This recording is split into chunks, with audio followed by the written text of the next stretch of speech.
మనకి రేపు సెప్టెంబర్ నుంచి ఏషియా కప్ జరగబోతోంది కదా. సో దీని గురించి ఆల్రెడీ మనకి ఏషియన్ క్రికెట్ కౌన్సిల్ కూడా బీసీఐకి లెటర్ రాసింది, మరి మీ వాళ్ళు వస్తారా లేదా అని చెప్పేసి. అయితే యాక్చువల్గా మరి ఇప్పుడు హోస్ట్గా మన ఇండియన్ టీమే ఉండాల్సింది, మరి మన ఇండియాలోనే ఈ ఏషియా కప్ అయితే జరగాల్సి ఉంది. సో కానీ దీన్ని యూఏఈకి చేంజ్ చేస్తున్నారు అని చెప్పేసి ఒక న్యూస్ వచ్చిందనమాట.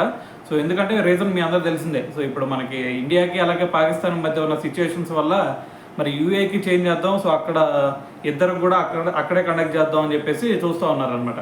అయితే మరి ఇప్పుడు 25లో మరి మన ఇండియన్ టీం హోస్ట్గా ఉంది కాబట్టి దాని తర్వాత రాబోయే ఇయర్స్లో ఇది 27 అలాగే 29, 31 ఈ 3 ఇయర్స్లో కూడా మరి ఎక్కడ హోస్ట్ చేయాలి అనే దాని గురించి అఫీషియల్ అనౌన్స్మెంట్ అయితే వచ్చిందనమాట.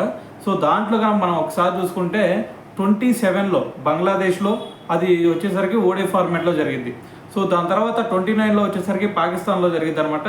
మరి పాకిస్తాన్లో ఇది T20 ఫార్మాట్లో అయితే జరిగింది. సో దాని తర్వాత 31లో వచ్చేసరికి శ్రీలంకలో అనమాట. శ్రీలంకలో వచ్చేసరికి అక్కడ కూడా ఓడే ఫార్మాట్లో అయితే జరగబోతుంది అనమాట. సో మరి దీని గురించి మరి ప్రజెంట్ వచ్చిన అఫీషియల్ అనౌన్స్మెంట్ అయితే ఇదనమాట.